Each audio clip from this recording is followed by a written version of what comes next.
बचपन में सुना था कि गर्मी खून में होती है। फिर जब थोड़ा स्कूल गए तो पता लगा ये गर्मी कब होती है, जून में होती है। लेकिन जब थोड़ा और आगे बढ़े, जॉब में आए, तब पता लगा ना खून में होती है, ना ऊन में होती है, ना जून में होती है। गर्मी तो केवल पैसे कमाने के जुनून में होती है। पैसा है, पैसे को लगाओ, पैसे से पैसा कमाओ, पैसा पैसे खींचता है। कभी हुआ नहीं? कुछ बताइए ऐसी कोई स्कीम। एग्जैक्टली इससे मैं एक चीज लाइक रिलेट करना चाहूंगा कि कुछ ऐसा बताइए कि बच्चे जो हैं अपना खुद एक एंटरप्रेन्योर के रूप में अपना स्टार्टअप यहाँ पे इनिशिएट कर सके, और जो भी चीजें हैं। और ये भी बताइए कि फंडिंग कैसे प्रोवाइड हो। ये पीएनबी मेटलाइफ और पीएनबी बैंकिंग में कोई डिफरेंस है? क्योंकि जो लोग पीएनबी बैंक वाले हैं उनका तो हमेशा सर्वर ही डाउन रहता है। कुछ लोग अभी कंफ्यूज कि कौन सा हेल्थ इंश्योरेंस लें, कि उसमें कुछ लिमिट होती है 5 लाख 10 लाख। तो कुछ गाइड करिए। फाइनेंशियल सिक्योरिटी ये क्या होता है सर? अपना सेशन जो फाइनेंशियल अवेयरनेस का है, जब ये मैंने वर्ड सुना तो सबसे पहले मेरे दिमाग में बड़ी फेमस ही लाइन आई कि बचपन में सुना था कि गर्मी खून में होती है। फिर जब थोड़ा स्कूल गए तो पता लगा ये गर्मी कब होती है, जून में होती है। लेकिन जब थोड़ा और आगे बढ़े, जॉब में आए, तब पता लगा ना खून में होती है, ना ऊन में होती है, ना जून में होती है। गर्मी तो केवल पैसे कमाने के जुनून में होती है। लेकिन सर, इसके पीछे भागते भागते यहाँ जितने लोग बैठे हैं सबकी हालत खराब हो चुकी है। तो प्लीज आज कुछ ऐसा बता के जाइए हमारी ऑडियंस को कि इनको लगे कि नहीं, आज का जो सेशन था कुछ यूजफुल था इनके लिए। Sir please. Sir good afternoon सबको। पहली बात तो मैं आपको सबको थैंक यू बोलूँगा। Thanks to GCRG university organisation for inviting me and मुझे मौका देने के लिए, मौका दिया आपने यहाँ पे प्रेजेंट होने के लिए। और आप लोगों को जैसा प्रसाद जी ने बताया, फाइनेंशियल एक अवेयरनेस के लिए आप लोग को मुझे मौका, thank you very much sir. And thank you DG sir also, and thank you Prasad ji and all for officials. Starting में सर अपना इंट्रोडक्शन देना चाहूँगा। Sir myself Sachin Saxena. मैं Samriddhi Bazaar private limited Western Union money transfer division में senior vice president के पद पे कार्यरत हूँ। मेरी responsibility I am taking care of pan India operations with all for all financial products. And I'm in this industry since last 33 years. My 34 year of career had started this year only. And as we have partnered with all financial companies, हम लोगों ने sir पूरी सारी financial company से partnership करी हुई है pan India in the country. So we have our offices pan India. We cater life insurance products, all companies, health insurance product, all companies, general insurance product, all companies, mutual funds, all companies, banks and NBFCs, FD, and all type of loans. That is car loan, house loan, loan against security, loan against property. All type of loans we provide. And international money transfer. International money transfer means कि जो लोग विदेश गए हैं, अपने foreign गए हैं, वहाँ से पैसा अपने कमा कर अपने परिवार को भेजते हैं, वो पैसे का इंटरनेशनल मनी ट्रांसफर। विदेश से इंडिया में आना और इंडिया से बाहर जाना। बाहर जाना जैसे कि जिन लोगों के परिवार के बच्चे बाहर पढ़ रहे हैं, उनकी फीस ट्रांसफर करनी पड़ती है, हॉस्टल फीस, पर्सनल अमाउंट की फीस ट्रांसफर करने पड़ते हैं, वो पैसे इंडिया से बाहर जाते हैं, वो वेस्ट इंडीज के थ्रू जाते हैं। And apart from this we are catering this foreign currencies also. अगर आपको फॉरेन करेंसी, जैसे आपको विदेश जाते हैं, आपको फॉरेन करेंसी की जरूरत पड़ती है, डॉलर्स है, पाउंड है, रिया, सऊदी रियाल है, दिरहम, ये 4 महीने मेजर बताए तो ज़्यादा यूज होते हैं, वो हम लोग प्रोवाइड करते हैं। एंड मोर ओवर लास्टली एक सबसे बड़ा काम हम लोगों ने अभी शुरू करा है, we develop financial planners also. So and today our partner PNB MetLife will present and answer to financial protection related queries. And I would like to introduce my PNB officials. My PNB official, Senior Branch Manager Mr. Dharmendra Pratap Singh, and the Senior Development Manager Mr. Vimal Shukla, he is there. And the Senior Trading Manager Mr. Rishabh Gupta is next to me. And for further details, hand over to Mr. Rishabh Gupta for further details. Thank you. Hi. First of all, thank you everyone, and thank you so much for giving me this opportunity to tell about the financial awareness, which is, I think, it is one of the most important topic that should be discussed in India. Okay? And जैसे कि हम भारतीय हैं और पैसा कमाने से ज्यादा हम पैसा बचाने की सोचते हैं। अच्छा, excuse me sir, sorry to interrupt. ये पीएनबी मेटलाइफ और पीएनबी बैंकिंग में कोई डिफरेंस है, क्योंकि जो लोग पीएनबी बैंक वाले हैं उनका तो हमेशा सर्वर ही डाउन रहता है। तो थोड़ा सा सर, इसमें दोनों में अंतर क्या है, पीएनबी मेटलाइफ और पीएनबी बैंकिंग में? Sir thank you so much कि आपने ये क्वेश्चन उठाया। सो मैं इस क्वेश्चन को आंसर करना चाहूँगा कि जो PNB banking that is like basically वो बैंकिंग सर्विसेज आपको प्रोवाइड करती है। We are from PNB MetLife, यानी कि पंजाब नेशनल बैंक मेटलाइफ। अब आपको नाम से ही पता चल रहा होगा कि यहाँ दो ऑर्गेनाइजेशन का नाम जुड़ा हुआ है, which is Punjab national bank and MetLife. अब पंजाब नेशनल बैंक के बारे में तो सर हम लोग सब जानते हैं, इंडिया की। अब कुछ ऐसी बातें मैं आपको बताना चाहूंगा जो शायद आपने सुनी होंगी लेकिन उतना अवेयर नहीं होंगे। तो पंजाब नेशनल बैंक आज इंडिया की सेकंड लार्जेस्ट बैंक है with customer base of 18 crore. यानी कि जो दुनिया की सबसे बड़ी कंट्री रशिया है उसकी पॉपुलेशन 14 करोड़ है और पंजाब नेशनल बैंक का कस्टमर बेस 18 करोड़ है। यानी कि दुनिया की सबसे बड़ी कंट्री से ज्यादा हम पंजाब नेशनल बैंक के पास कस्टमर्स हैं। और पंजाब नेशनल बैंक आज कितना पैसा मैनेज कर रही है, it is more than 10 lakh crore. और वहीं हमारी जो दूसरी पेरेंट ऑर्गेनाइजेशन है जिन्होंने तो हमारे साथ पार्टनरशिप किया है, it is MetLife. MetLife New York based company है और मैं आपको बताना चाहूंगा, आप सबने आई थिंक टाइटैनिक का नाम सुना होगा। बिल्कुल बिल्कुल। So MetLife is a life insurance company and it is one of the oldest insurance company currently working in the world and one of the biggest insurance company। दुनिया में लगभग 3000 से ज्यादा इंश्योरेंस कंपनी है सर, जिसमें से I think PNB जो MetLife incorporation है वो 6 नंबर पे आती है। 3000 से ज्यादा में अमेरिका की नंबर 1 इंश्योरेंस कंपनी है जहां 768 इंश्योरेंस कंपनी आज वर्क करती है। और टाइटैनिक जैसी शिप को जब टाइटैनिक डूबी थी तो उसका जो सबसे पहला सबसे बड़ा क्लेम दिया गया था वो मेटलाइफ ने ही दिया था। ओके सर, ये तो समझ में आ गया कि पीएनबी बैंक और पीएनबी मेटलाइफ अलग है। तो ये जो हमारा इंस्टीट्यूशनल लेवल है, यहाँ हमारे टीचर्स बैठे हुए हैं, एचओडीज हैं, डायरेक्टर हैं और स्टूडेंट भी हैं कुछ। तो सर ये बताइए, पीएनबी मेटलाइफ इनके लिए कैसे यूजफुल है? Sir PNB MetLife basically financial solution आपको प्रोवाइड करती है। जैसे कि आपने मार्केट में देखा होगा कि आपके पास इन्वेस्टमेंट ऑप्शंस बहुत सारे हैं आज, इसलिए मैं बहुत खुश था कि फाइनेंशियल अवेयरनेस प्रोग्राम आज जो हम चला रहे हैं कि मैंने बोला कि इंडियंस पैसे कमाने ज्यादा पैसे बचाने में बिलीव करते हैं। लेकिन अब जैसे कि मार्केट में हम जाएं तो हमारे पास इन्वेस्टमेंट के लिए बहुत सारे ऑप्शंस हैं और आज का मेजर टॉपिक इन्वेस्टमेंट ही है। सेविंग्स है आज का मेन टॉपिक फाइनेंशियल अवेयरनेस में, कि हमारे पास पैसे कमाने के तो जरिए हैं लेकिन पैसे बचाने के जरिए क्या है। पैसे बचाने के जरिए भी बहुत सारे हैं कि लाइक अगर आप मार्केट में जाए तो आपके पास एफडी का ऑप्शन है, आरडी का ऑप्शन है, म्यूचुअल फंड्स है। और उसके बाद इंश्योरेंस कंपनीज में जाए, एक तरह से इंश्योरेंस कंपनी जो अपना फाइनेंशियल सॉल्यूशन प्रोवाइड करती है। जैसे हम भी एक इंश्योरेंस कंपनी है, PNB MetLife is an insurance company. Insurance companies भी आपको इन्वेस्टमेंट ऑप्शन प्रोवाइड करती है। सो इतने सारे इन्वेस्टमेंट ऑप्शंस में से मेरे लिए बेस्ट क्या है? अगर मैं अपना पैसा बचाने की सोचूं तो उसमें मुझे कहां सबसे ज्यादा प्रॉफिट मिलेगा, कहां मेरा सबसे ज्यादा पैसा बचेगा, ये हमारा पहला क्वेश्चन होता है और इसके लिए हम ऑप्शन ढूंढना शुरू करते हैं। So being like PNB MetLife एक इंश्योरेंस कंपनी, अभी जैसे कि मैंने बोला, तो यहाँ बीइंग एन इंश्योरेंस कंपनी और इवन हमारी गवर्नमेंट भी चाहती है कि लोग ज्यादा से ज्यादा लोग इंश्योर्ड हो जाए। तो इसके लिए बहुत सारी चीजें लाइफ इंश्योरेंस कंपनी के इन्वेस्टमेंट सॉल्यूशन में ऑलरेडी प्रोवाइड की गई है जो कस्टमर के लिए बहुत ज्यादा बेनिफिशियल है। और इसलिए लाइक इंश्योरेंस कंपनी के अगर आप इन्वेस्टमेंट सॉल्यूशन को देखें तो मार्केट के बाकी इन्वेस्टमेंट सॉल्यूशन से बहुत ज्यादा बेहतर है।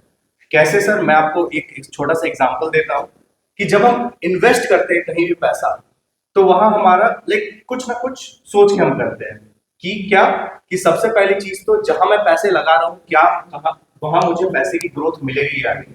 दूसरी चीज, मेरे पैसे की गारंटी मिलेगी या नहीं। तीसरी, क्या सबसे बड़ी और सबसे इंपॉर्टेंट चीज, क्या मुझे टैक्स बेनिफिट मिलेगा या नहीं।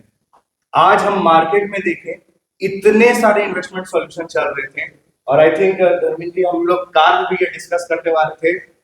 हमने इंडिया के जितने भी इन्वेस्टमेंट सॉल्यूशंस अभी चल रहे हैं मार्केट में, सबके बारे में हमने पढ़ा, सिर्फ आई थिंक 90% ऑफ देम में आपको कोई टैक्स बेनिफिट नहीं मिलने वाला है, कोई टैक्स बेनिफिट नहीं है।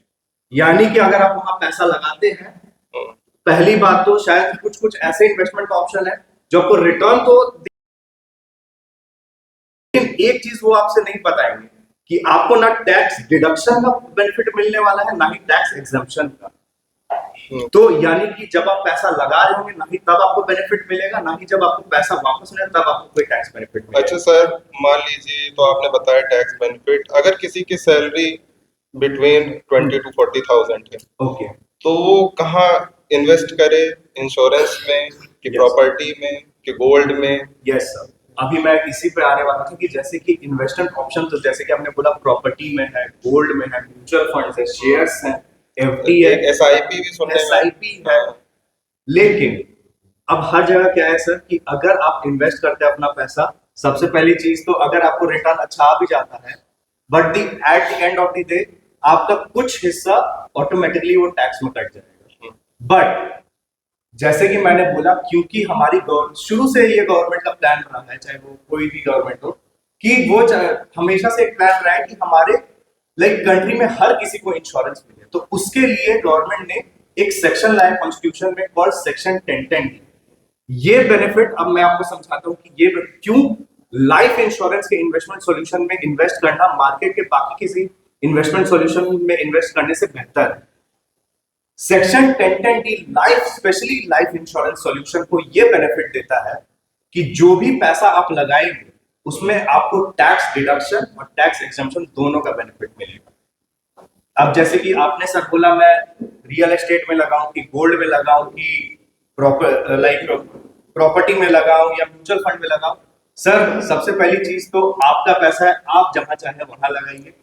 लेकिन बीइंग अ फाइनेंशियल प्लानर मेरा फर्ज बनता है कि आपको मैं अवेयर करूं कि इन चीजों के अलावा भी और भी कई चीजें हैं।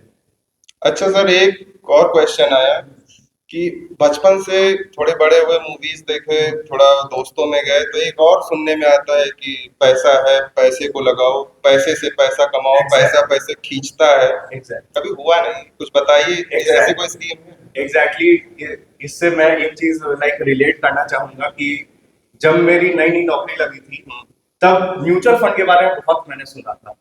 म्यूचुअल फंड है, म्यूचुअल फंड का अच्छा रिटर्न आता है। तो जब मैंने म्यूचुअल फंड में लगाना शुरू किया, 1 साल हो गया, मेरा जो इन्वेस्टमेंट था वो 1,30,000 के पार पहुंच गया। फिर अभी मुझे ट्रिप पे जाना था, ये सर जानते होंगे सो अभी मुझे ट्रिप पे जाना था एक जगह। तो जब मैंने वहां से विड्रॉ किया, तो मैंने around I think 1 lakh rupees withdraw किया, जिसमें से आई थिंक 12,000 रुपए उसी समय काट गए। फंड मैनेजमेंट चार्ज उन्होंने अलग से काट लिए, ब्रोकरेज चार्ज अलग से काट लिए, हाथ में आया अराउंड 80 कुछ थाउजेंड। फिर तब मुझे लगा कि तब जब मैं इस कंपनी से जुड़ा, तब यहाँ पर एक बिल्कुल म्यूचुअल फंड जैसा ही फंड चलता है, कॉल्ड यूलिप फंड। हाँ, सुना है मैंने, सुना। यूनिट लिंक इंश्योरेंस प्लान, जो म्यूचुअल फंड के बराबर का ही रिटर्न देता है, लेकिन उसमें एक चीज का बेनिफिट मिलता है, टैक्स बेनिफिट, कि जो 80,000 रुपए मेरे चल गए वो बच सकते थे। तो ये बेनिफिट मिलता है सर कि पैसा जो आप बोल रहे कि पैसे से पैसा बनाओ, डेफिनेटली बनाओ, लेकिन आप पहले अवेयर हो जाओ। आपको एक एक चीज पता होनी चाहिए मार्केट की कि भाई अगर मुझे पैसे से पैसा बनाना है तो उस पैसे को लगाना कहाँ है, कौन सी सही जगह है। हर चीज रिटर्न नहीं होती है। मैं आप सबको बताना चाहूंगा, अगर आपको कोई बोल रहा है कि अगर आपको बैंक बोल रही है मैं आपको 9-10% इंटरेस्ट दूंगी, उनसे पहले पूछे कि सर आप 9-10% तो दे देंगे, इसमें टैक्स का बेनिफिट मुझे मिलेगा कि नहीं, क्या मेरी फैमिली प्रोटेक्टेड रहेगी कि नहीं। मान लीजिए कि अगर मैं 5 साल का एफडी लेता हूँ, दूसरे साल ही अगर मुझे कुछ हो जाता है, तब आप मेरे फैमिली को क्या देने वाले हैं? वही जो मैंने लगाया प्लस कुछ इंटरेस्ट, उसमें भी आप टैक्स काट लेंगे, वही मेरी फैमिली को मिला। लेकिन यही वही आता है कि अगर आप किसी लाइफ इंश्योरेंस इन्वेस्टमेंट सॉल्यूशन में इन्वेस्ट करते हैं, तो वहां पर आपको इस चीज का बेनिफिट मिलता है। इस सबसे पहली चीज तो आपको डे 1 से ही लाइफ इंश्योरेंस दे दिया जाएगा। आपको रिटर्न तो सेम मार्केट जितना ही मिलने वाला है, रिटर्न मार्केट से कम नहीं मिलेगा। हम भी आपको ये नहीं बोल रहे हैं कि सर एफडी आपको अगर 7% दे दिया हम 10% देने वाले हैं, ऐसा कुछ नहीं है। एफडी अगर 7% देगी, हम भी आपको 7% देंगे। टॉकिंग अबाउट गारंटीड सॉल्यूशन, हम भी आपको 7, पर जो एफडी आपको बेनिफिट नहीं दे पा रही है, हम आपको देंगे कि हम आपको पहले दिन से लाइफ इंश्योरेंस भी देंगे। जो रिटर्न आपको आएगा, जो 30% आप टैक्स भर देते हैं एफडी में, वो 30% टैक्स अब आपको नहीं भरना है। ये आप यहाँ इन्वेस्ट करके उस 30% को बचाइए कि आपने जो गोल सोच के रखा था, आपने जो अपने फ्यूचर के बारे में कुछ ना कुछ आपने गोल सोचा होगा अपने फ्यूचर को लेके, कि मुझे अपने बच्चे की शादी करनी है, फिर अपने बच्चे को पढ़ने भेजना है, और जब वो पैसा कट के आता है तो एक लगता है कि अरे यार इतना पैसा कट गया, ये कहाँ बचा सकता था। ठीक है, थैंक यू सर। अगला क्वेश्चन है सचिन सर से। सर, जैसे हमारे इंस्टीट्यूट में बहुत सारे बच्चे हैं, सिंस 2009 हमारा इंस्टीट्यूट जो कॉलेज है ये पूरा रन कर रहा है, इसको ग्रुप ऑफ कॉलेजेस है। तो कुछ ऐसा बताइए कि बच्चे जो हैं अपना खुद एक एंटरप्रेन्योर के रूप में अपना स्टार्टअप यहाँ पे इनिशिएट कर सकें, और जो भी चीजें हैं, और ये भी बताइए कि फंडिंग कैसे प्रोवाइड होगी उनको। तो इसके लिए क्या कोई प्लान है आपके पास एंटरप्रेन्योर और स्टार्टअप को लेकर? जैसे मैंने अपने इंट्रोडक्शन बताया कि हम लोग फाइनेंशियल प्लानर डेवलप करते हैं। फाइनेंशियल, जैसे जो बच्चे अपने यहाँ पे हैं, पढ़ रहे हैं कॉलेज में, उनको उम्मीद होती है कि जैसे बीटेक करा है तो बीटेक के बाद हमें अच्छा जॉब मिल जाएगा, एक अच्छा जॉब, इसकी अच्छी सैलरी जॉब मिल जाए। अच्छा जॉब इसको उसको बोलते हैं अच्छी सैलरी, ज़्यादा डेफिनेशन यही कहलाती है। लेकिन बच्चों को क्या है कि पहली बात तो जितने बच्चे पास आउट होकर निकल रहे हैं, एमबीए हो चाहे बीटेक हो या ग्रेजुएट हो, उनको सबको कैटर करना गवर्नमेंट के बस की बात या किसी कंट्री के बस की बात नहीं, प्रैक्टिकली फिजिबल नहीं है। कि अगर सपोज करिए मेरे 10 लाख बच्चे निकले हैं बीटेक, 10 लाख पूरे एम्प्लॉय हो जाए, उनको एम्प्लॉयमेंट मिल जाए, वो प्रैक्टिकली फिजिबल पॉसिबल नहीं है।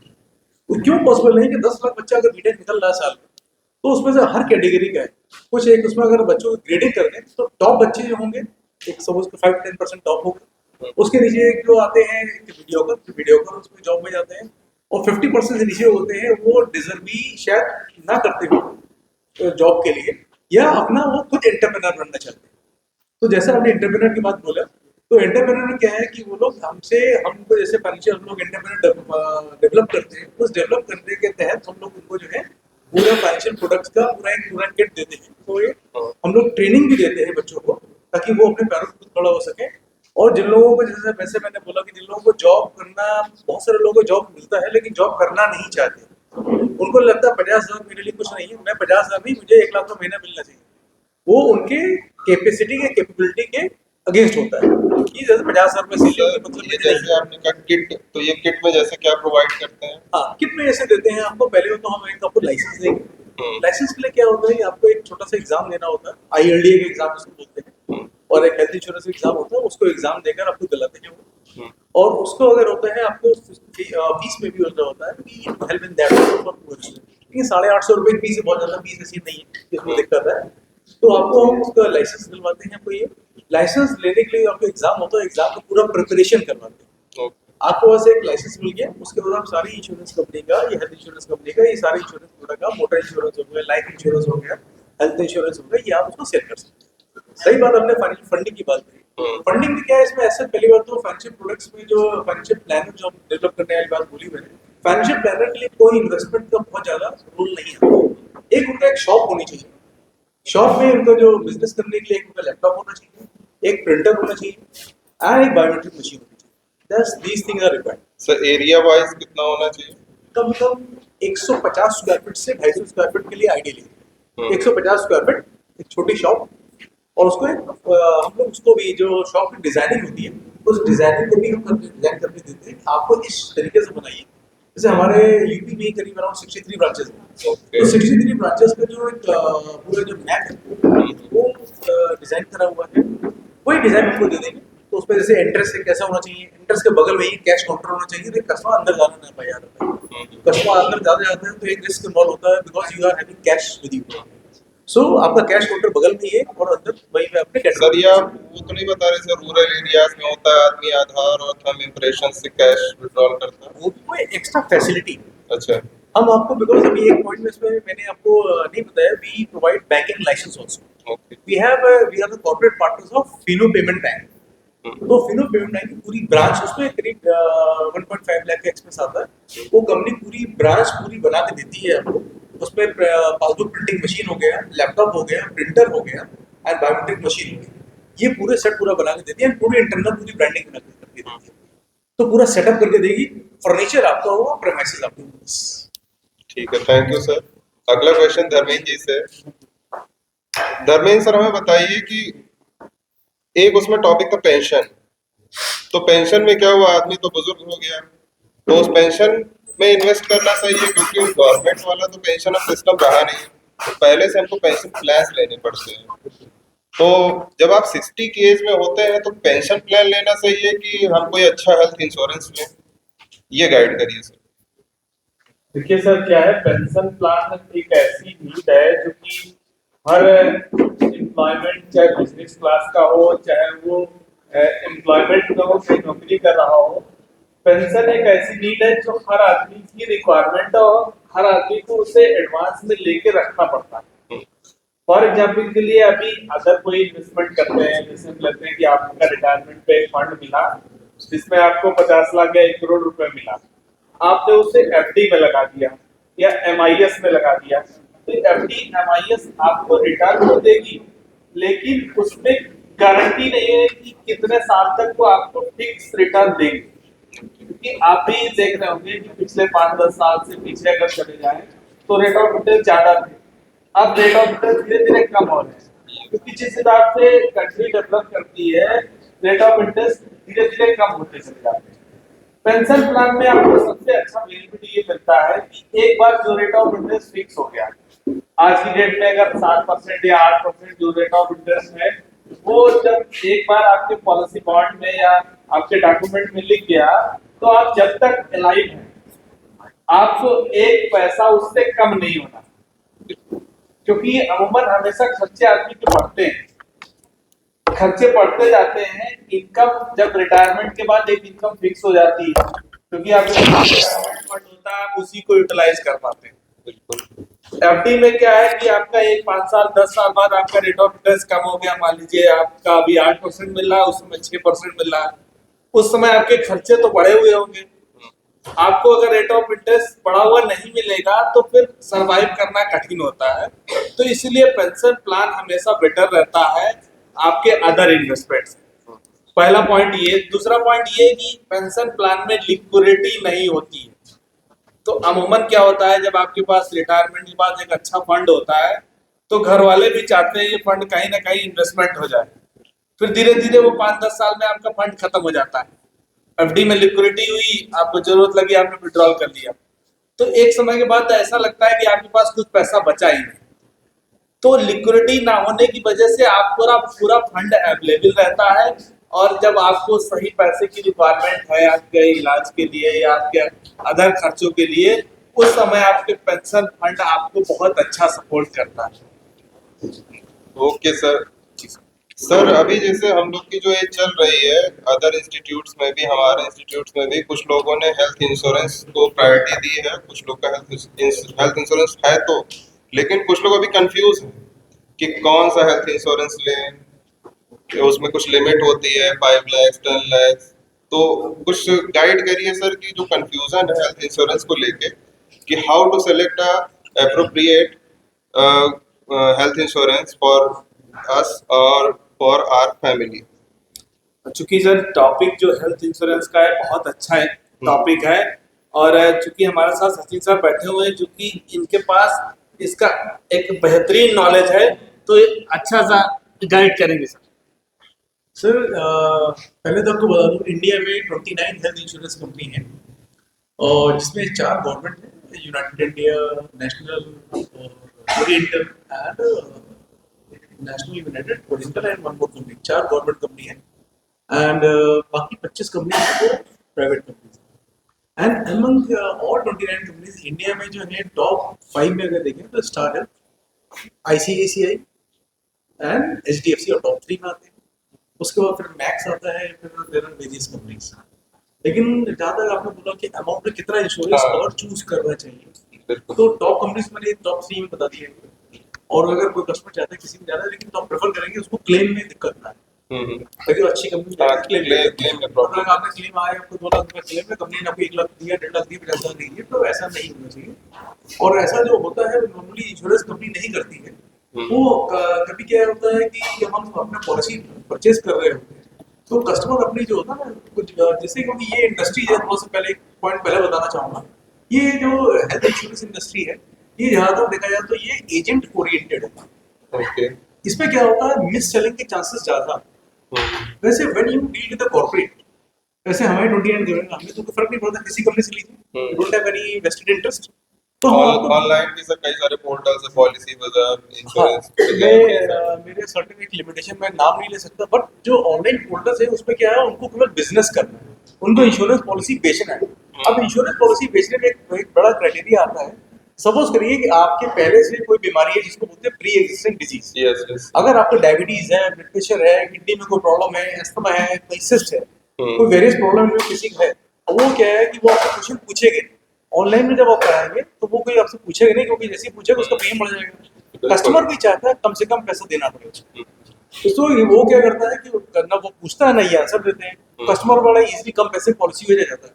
लेकिन जब कस्टमर क्लेम के लिए जाता है, क्योंकि उसने उसके डायबिटीज थी, ब्लड प्रेशर, कोई पुरानी एग्जिस्टिंग प्री एग्जिस्टिंग डिजीज को बोलते हैं, वो जो थी वो उसने वहाँ डिक्लेयर नहीं करी। अब वो जब क्लेम आया तो कंपनी ने क्लेम रिजेक्ट कर दिया। बिल्कुल। क्योंकि अगर आपको डायबिटीज होगी तो डायबिटीज की दवाई मेडिसिन क्या ले रहे हैं आपको वो मालूम पड़ता है, वो मेडिसिन आज आप ले रहे हैं। ये किसी को भी एक नॉर्मल जो जैसे डॉक्टर होगा जिस हॉस्पिटल एडमिट है, वो बता दे कितने साल से डायबिटीज, आपकी ड्रग की क्वांटिटी एंड कौन कौन सी ड्रग्स आप ले रहे हैं, उस ड्रग को देख के मालूम पड़ जाता है कितने दिन से आपका ब्लड प्रेशर के मरीज कितने साल से, टेंटेटिव आइडिया लग जाता है कितने साल से आपको अस्थमा प्रॉब्लम है, कितने साल से आपको डायबिटीज है। ये चीज कभी छुपानी नहीं चाहिए, जिसकी वजह से केस रिजेक्ट होते हैं, रिजेक्ट होता है। पूरे 100% रिजेक्ट होते हैं। अगर ये तो फॉल्स हो गया। एंड सेकेंडली जो आपने पूछा कि क्लेम वो सॉरी हेल्थ इंश्योरेंस कितने रुपए का लेना चाहिए, देखिए आजकल क्या है कि मेडिकल की जो ट्रीटमेंट कॉस्ट है वो हर साल बढ़ती चली जा रही है, हर मेडिसिन की कॉस्ट बढ़ती चली जा रही है। और हॉस्पिटल देखिए आप, जैसे यहाँ पे अपने मैक्स हॉस्पिटल है, मेदांता हुआ था, वेदांता हो गया एंड अपोलो हो गया, बड़े बड़े हॉस्पिटल में जाइए। पहली बात, हेल्थ इंश्योरेंस कराने से क्या होता है, आप बड़े अच्छे किसी भी बड़े हॉस्पिटल में आप जा सकते हैं, जो नॉर्मली आदमी जल्दी जाना नहीं चाहेगा, बिकॉज ट्रीटमेंट और कॉस्ट इज वेरी हाई। अगर आपने हेल्थ इंश्योरेंस करा रखा है तो आपको कभी ये नहीं सोचना है कि ट्रीटमेंट कॉस्ट हाई है या लो, आपके बेनिफिट जो भी आपने बेनिफिट अवेल करें उसके अकॉर्डिंग आप जा सकते हैं। सपोज करिए आपको 5 जैसे अपने स्टाफ है यहाँ पे जिनकी सैलरी 20,000 से आपने 40,000 बोला रेंज की है, 20,000 या 40,000 की जो सैलरी पाने वाले जो हमारे कलीग्स हैं वो कम से कम 5 लाख रुपए से 10 लाख रुपए का सम एश्योर्ड ले सकते हैं। आपके अगर सपोज करिए हस्बैंड वाइफ 2 बच्चे किसी के हैं, 4 लोग हैं, 2 एडल्ट 2 चाइल्ड हैं, और वो लोग जो है 5 लाख का इंश्योरेंस लेंगे तो उनका प्रीमियम आएगा 15 से 22-23,000 के बीच में आ जाएगा। प्रीमियम जो डिसाइड होता है हेल्थ इंश्योरेंस का वो होता है एज पे। सपोज करिए कि जैसे अभी हमने देखा जितने हमारे लोग कलीग सामने बैठे हुए हैं उनकी एज होगी आई थिंक कि not more than 40, not more than 45। Sir को नहीं सर भी 40 के under. Good good. So normal जो है इस एज के है, मतलब जो आपके 40-45 की एज है, तो वाइफ नॉर्मली अगर 40 ऐसी एज अगर हमारी है तो वाइफ होगी 37-38 की एज होगी, और बच्चे होंगे 10 से 12 साल 15 साल के बच्चे होंगे, या उससे 10 से 15 साल के बीच के बच्चे होंगे। तो इससे एज के अकॉर्डिंग एंड मेंबर्स के अकॉर्डिंग कितने मेंबर्स हैं उस पर प्रीमियम डिसाइड करता है, प्रीमियम डिसाइड होता है। तो नॉर्मल जैसे आपने बोला कि 5 से 10 लाख रुपए के प्रीमियम लेते हैं, सम एश्योर्ड लेते हैं, और उसका जो प्रीमियम आएगा आपका 20 से 25,000 रुपए या 17 से 25,000 के बीच प्रीमियम हर साल देना होगा। इसमें आप जो कंपनी आपको और बेनिफिट देती है कि जो लोग आपको जो कई कॉर्पोरेट कंपनी है वो आपको हिडन है, वो नहीं बताते आपको प्रीमियम का। जैसे सपोज करिए आपने एक एग्जाम्पल किसी एक हेल्थ इंश्योरेंस कंपनी का, ऐसे फॉर एग्जाम्पल स्टार है, मैंने प्रीमियम बताया आपको कि सर इसका प्रीमियम हमारा 22,000। सेम पॉलिसी सर, ये आप लोगों के लिए बड़ी इंपॉर्टेंट चीज है जो मैं बताने जा रहा हूँ। सर सेम पॉलिसी मैंने बताया कि इस पॉलिसी का प्रीमियम आपको आ रहा है 2 एडल्ट 2 चाइल्ड का 22,000। सेम 10 लाख रुपए का दूसरी कंपनी बोलेगी आपको जो है 16,000। तो सर आपको लगेगा कि ये 16,000 सेम पॉलिसी का प्रीमियम आप 22,000 बता रहे हैं, और ये दूसरी कंपनी जो है मार्केट में वो दे रही है 17,000। ये 5,000 डिफरेंस क्यों आ रहा है? सर वो क्या करते हैं कि आपको जो 22,000 को जो आपको बेनिफिट्स दिए जा रहे हैं वो उसमें कम कर देते हैं। फॉर एग्जाम्पल जैसे आपने 10 लाख रुपए का हमसे सम एश्योर्ड लिया, 10 लाख रुपए का आपने प्रीमियम दिया मुझे 22,000। कंपनी क्या करती है 10 लाख रुपए का आपको बीमारी का ट्रीटमेंट पूरे साल में पूरे नियम किसी अस्पताल में करा सकते हैं। कंपनी क्या करती है, आप 10 लाख रुपए का एडिशनल आपको बोनस देती है, जिसको बोलते हैं रिस्टोरेशन अमाउंट बोलते हैं, बोनस बोलते हैं, या एक्स्ट्रा अमाउंट कुछ भी कह सकते हैं उसको। तो आप 10 लाख रुपए का सम एश्योर्ड का प्रीमियम 22,000 रुपए दे रहे हैं हर साल में। 10,000 की जगह 10 लाख की जगह आप 20 लाख रुपए का ट्रीटमेंट करा सकते हैं। यानी आपने 22,000 रुपए का प्रीमियम दिया, 10 लाख रुपए का सम एश्योर्ड लिया। कंपनी आपको 10 लाख रुपए एक्स्ट्रा बोनस दे रही है, जिसकी वजह से आप हर साल आपको 10 + 10 20 लाख रुपए ट्रीटमेंट करा सकते हैं। जो 10 लाख का एक्स्ट्रा मिला ना, ये आपको कंपनी कर्टेल कर दी बेनिफिट्स। ये 22,000 से प्रीमियम 17,000 आपको आ जाएगा। अब सोचिए 5,000 में आपको 10 की जगह 20 लाख का मिल गया। दूसरा, प्रीमियम कम कैसे होता है? आपका जो रूम है, आपको हमने 10 लाख रुपए का आपको इंश्योरेंस आपको लिया, आपने लिया और हमने दिया। इसमें आपको जो है रूम मिल रहा है आपको सिंगल स्टैंडर्ड एसी रूम, जिसकी कॉस्ट कहीं 10,000 रुपए की भी है, कहीं 5,000 रुपए की, कहीं 8,000 रुपए की। सिंगल स्टैंडर्ड एसी रूम, वो क्या करेंगे? आपको एसी शेयरिंग रूम कर देंगे। आपको लिख बताएंगे नहीं आपको शेयरिंग रूम, ये आपको एनी ने क्या करा? एसी रूम कर दिया। स्टैंडर्ड वर्ड हटा दिया वहां से, तो आपको इसमें वर्ल्डिंग सारा शब्दों का हेरफेर। आप जरा से एक वर्ड चेंज करेंगे, आपको रूम लिमिट कर देंगे वो 5,000 रुपए तक की। तो आपकी रूम की लिमिट में कैपिंग कर देंगे। जब रूम की लिमिट क्या, जैसे आपने 10 लाख हमसे लिया, आपके 10,000 रुपए तक की लिमिट है, उन्हीं ने रूम की कैपिंग कर दी, वो 17,000 में प्रीमियम आ गया। सो लोगों को जो भ्रमित करने की जो चीजें हैं मार्केट में, किसी तरह प्रोडक्ट बेचना है, ये जो चल रहा है ये गलत है। इसमें अपनी सरकार भी स्टेप्स ले रही है, लेकिन it will take more time to clarify the things. लेकिन हम कॉर्पोरेट से हमसे जुड़ते हैं तो आपको हम सारी चीज बताते हैं। जैसे ऑनलाइन क्या है, आपको प्रीमियम जैसे मैंने बताया 22,000, आपने बोला 27,000 से मेरे, मैं बोल रहा हूँ 22,000, प्रसाद जी बोल रहे हैं 17,000 मुझसे ले लो। लेकिन उसमें बेनिफिट्स में क्या डिफरेंस है ये कस्टमर जानता है, क्योंकि उसको मालूम ही नहीं, क्वेश्चन आप मुझसे पूछ ही नहीं पाएंगे। लेकिन when you dealing with the corporate like us, हम आपको क्वेश्चंस बताते हैं। अभी प्रेजेंटेशन अगर यहाँ पे होगा आपको बताऊंगा, हम आपके माइंड में क्या क्या क्वेश्चन नहीं आ रहे हैं वो भी आपको माइंड में क्वेश्चन डेवलप कर दें, ताकि आप मुझसे क्वेश्चन पूछ सकें और हम आपको आंसर दे सकें। तो दिस इज द डिफरेंस कि 5 से 10 लाख रुपए का सम एश्योर्ड होना चाहिए और 17 से 22,000 का आइडियल प्रीमियम आता है हर साल। ओके सर, नेक्स्ट था एक क्वेश्चन था, आपके सब्जेक्ट में मेंशन है फाइनेंशियल सिक्योरिटी, ये क्या होता है सर? सर फाइनेंशियल सिक्योरिटी के लिए सर मैं उससे बेहतर हमारे जो ट्रेनर हैं मिस्टर ऋषभ जी ज़्यादा बेटर बता पाएंगे, धर्मेंद्र जी ज़्यादा बता सकते हैं। So, sir, answering to your question, so जैसे कि सर मैंने बोला था कि जो डे 1 से हम आपको लाइफ इंश्योरेंस दे रहे हैं कि लाइक आपका पैसा इन्वेस्टमेंट में तो जा ही रहा है, साथ ही साथ आपके पैसे के अगेंस्ट में आपको लाइफ इंश्योरेंस मिल रहा है सर। सो इसका हमने टर्म रखा है financial security. So in case कि अगर कुछ मिसहैपनिंग होती है in the coming future, your family financial condition are totally secured with us, कि आपको या आपकी फैमिली को फिर अपने फाइनेंसेस को लेके टेंशन लेने की जरूरत नहीं है। कि अगर मिसहैपनिंग पे भी बहुत लोग ये होते हैं कि अगर जैसे कि होता है कि जो मेन अर्निंग मेंबर को अगर कुछ हो जाता है तो फिर उस फैमिली का जो इनकम है, जो रेगुलर इनकम आ रहा था वो बंद हो जाता है, जैसे कि धर्मेंद्र जी ने बोला था।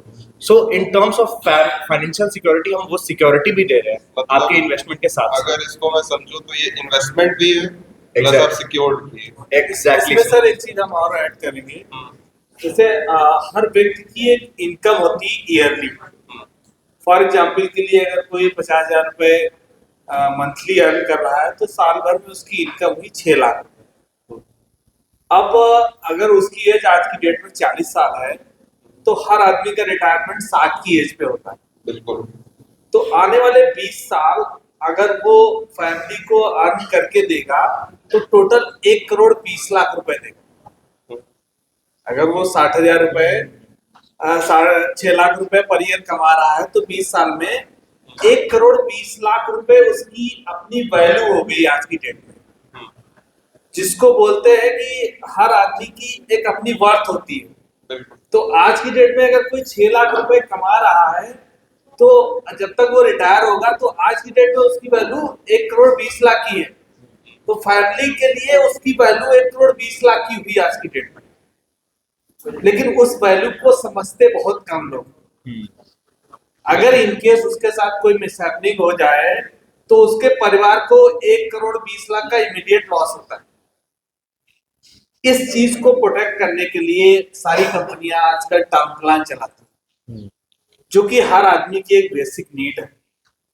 आदमी को अपनी पहली जॉब मिलते ही ये टर्म प्लान ले लेना चाहिए, लेकिन जितना टाइम वो देता रहता है टर्म प्लान को आगे बढ़ाने में, फिर धीरे धीरे उसका प्रीमियम बढ़ता जाता है।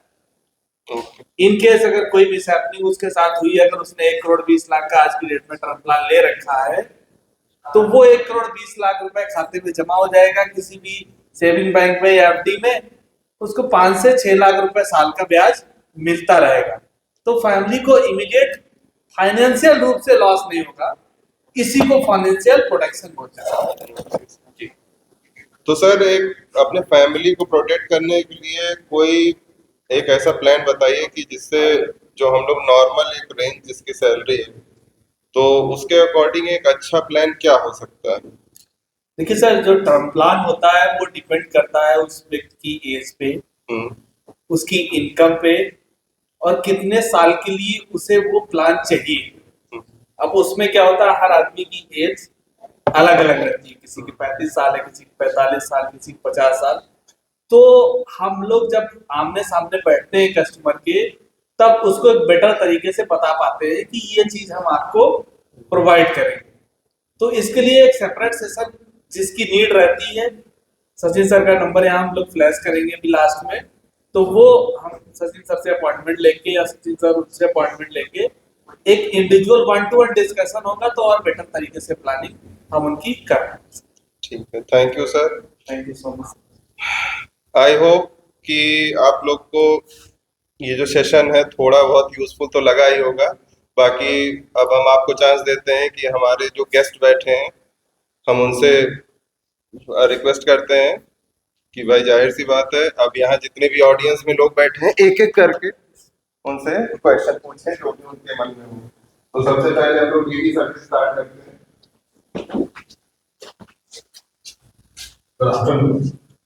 सर मेरा क्वेश्चन है कि is there any limit of taking insurance और कितना लिमिट तक हम ले सकते हैं कि कोई बैरियर नहीं है इस चीज का कि हम कितना सर चूंकि हर चीज की लिमिट है गवर्नमेंट डिसाइड करती है, तो हर चीज का एक सर्कुलर बना है कि अगर आपको लोन लेना है तो आपकी जितनी भी इनकम है उसका 50% से ज्यादा आप ईएमआई नहीं दे सकते। उसी तरह इंश्योरेंस की भी लिमिट होती है, आपकी एज और आपकी इनकम, दो फैक्टर इसमें इन्वॉल्व रहते हैं। जिस हिसाब से आपकी एज बढ़ती जाती है आपकी लिमिट कम होती जाती है। फॉर एग्जाम्पल के लिए अगर कोई 30 साल का यंग पर्सन है तो उसकी जो इनकम होगी उसका 25 गुना तक हम उसको बीमा दे सकते हैं। यही अगर 50 साल की एज पे चले जाते हैं तो ये लिमिट जो है 10 टाइम ही रह जाती है। और आज की डेट में तो जैसे आपका लोन कई बैंकों में चल रहा होता है तो सिविल के माध्यम से सारी रिपोर्ट्स निकल के आ जाती है कि आपने ईएमआई कहाँ दे रहे हैं। उसी तरह बीमा में भी ये अवेयरनेस आ चुकी है कि आज की डेट में कहाँ आपने कितना सम एश्योर्ड ले रखा है, वो ऑटोमेटिक कंपनियां कैप्चर कर लेती है। और अगर आपने लिमिट से ज्यादा का बीमा अप्लाई कर रखा है तो वो रिड्यूस कर देती है और आपकी लिमिट के हिसाब से एडजस्ट करके आपको बीमा मिल सकता है। आई होप आज का सेशन आपको बहुत ही अच्छा लगा होगा और इसमें आप ही के बारे में डिस्कशन हुआ, फाइनेंशियल अवेयरनेस के बारे में। और जो भी आपकी अभी भी अगर क्वेरीज रह गई हों तो उसको कमेंट में मेंशन करें और आई होप हम उसको जल्द से जल्द रिजॉल्व करेंगे। Thank you so much.